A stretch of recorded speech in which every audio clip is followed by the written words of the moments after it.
Atos dos Apóstolos, capítulo de número 16. Eu leio o verso 25.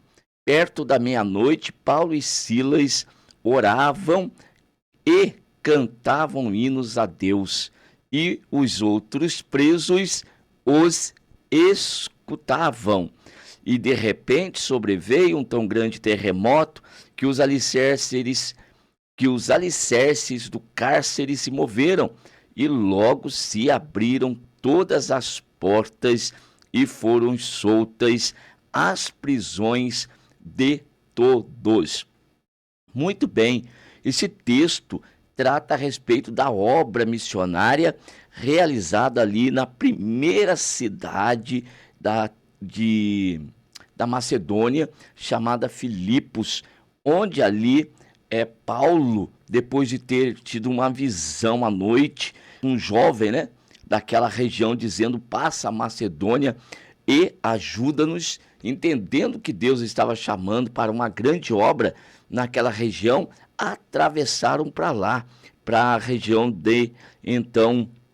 ali da Macedônia, e essa primeira cidade, e eles, quando chegam nessa região, eles saem no sábado, ali para fora das portas da cidade, procurando um lugar para, primeiro, buscar a presença do Senhor. Olha só, orar a Deus, primeiro passo daqueles que realmente entendem um chamado, uma vocação e querem ter a sua experiência real, verdadeira com Deus. Então, oração. E esses homens saem, então, para a oração e, assentando-se, falaram algumas mulheres que estavam ali naquela região, e nós temos, então, a primeira conversão ali no lugar, que é de Lídia, a vendedora de púrpura da cidade de Tiatira.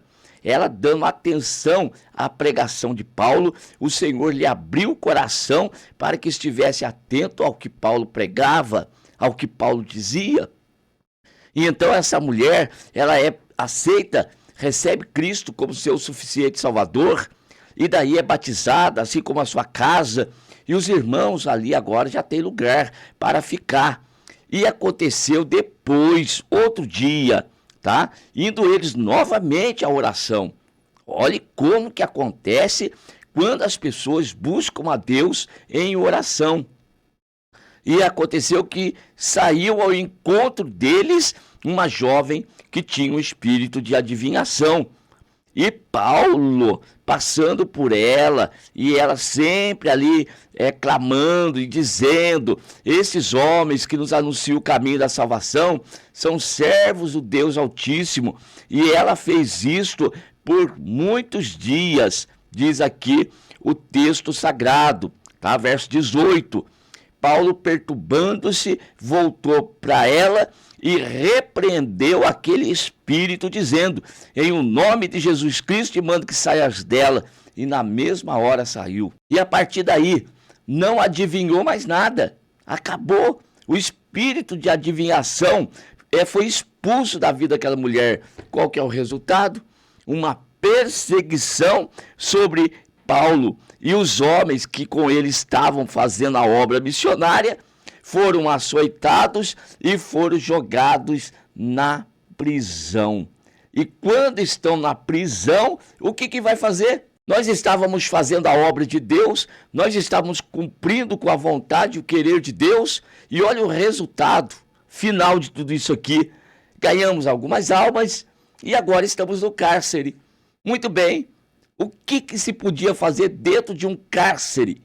Aqueles homens, perto da meia-noite, começavam então a orar e a cantar hinos a Deus. Meus queridos irmãos, quem é o verdadeiro adorador? Que ora, que adora ao Senhor, Não importa o lugar, não importa o momento, não importa as circunstâncias. Se estiver livre, ele busca momento de oração. Se estiver na bonança, ele busca momento de oração. Mas se também for açoitado, for perseguido, cair na prisão, se é de dia, se é de noite, não interessa. Ninguém pode verdadeiramente calar a boca de um adorador.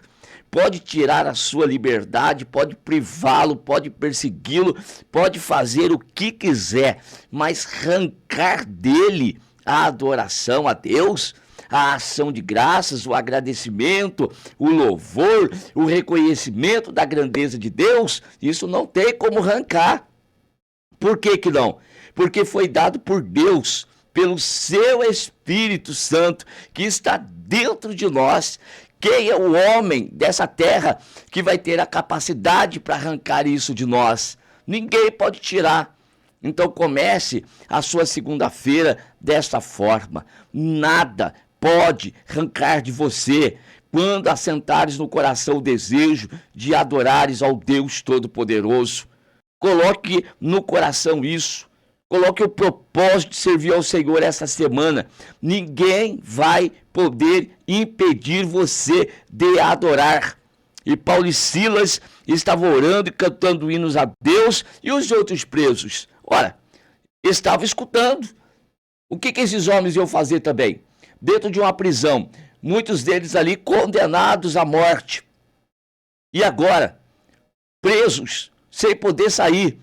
Pelo menos eles tinham ali uma distração, pelo menos estava acontecendo algo diferente dentro daquele cárcere. Dois homens que estavam na mesma situação que eles, presos, no entanto, tinha algo diferente na vida, tinha um testemunho na vida, mostrando para aqueles homens que mesmo encarcerado, mesmo preso, o Deus Todo-Poderoso pode ser adorado, pode ser reconhecido, pode ser proclamado, pode ser anunciado. E enquanto esses homens cantavam hinos a Deus e oravam e faziam aquela vigília, o verso de número 26 nos diz que de repente sobreveio um tão grande terremoto que os alicerces do cárcere se moveram e logo se abriram todas as portas e foram soltas as prisões de todos. A primeira observação desse texto é do que aconteceu no mundo físico. Mas ontem eu estava falando na igreja para os irmãos que tudo que é físico é proveniente do mundo espiritual. E aqui o que ocorre diante dos olhos daqueles homens é algo no mundo físico. Primeiro, o terremoto. Depois, as portas. Depois, as cadeias. Todas elas são soltas no mundo físico. Mas eu quero dizer algo para vocês. Isto, antes do físico, já havia acontecido também no mundo espiritual.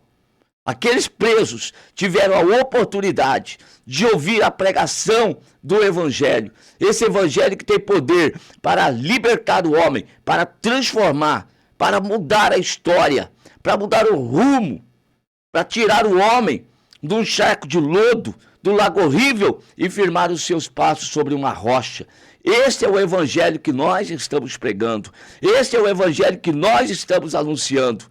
E não só aqui na rádio, você que está me ouvindo e você que está me assistindo, faça o seguinte, aonde estiver, seja um verdadeiro adorador, porque na tua adoração, o Senhor nosso Deus vai promover um terremoto no mundo espiritual e vai abrir as prisões de muitos. E muitos vão crer no Evangelho e vão entregar a sua vida a Jesus, como fez esse carcereiro. Creu no Senhor Jesus, ele e a sua casa, e todos foram salvos pelo poder de Jesus Cristo, tirando-os da prisão espiritual, tirando-os das trevas e transportados agora para o reino da luz, na presença de Deus. É isso que o Senhor quer fazer. Mas para tanto, primeiro, vida de oração, vida de comunhão e de consagração a Deus, e uma vida de adoração ao Deus Todo-Poderoso. E assim o impossível vai acontecer. que comecemos o dia nesse propósito. Amém.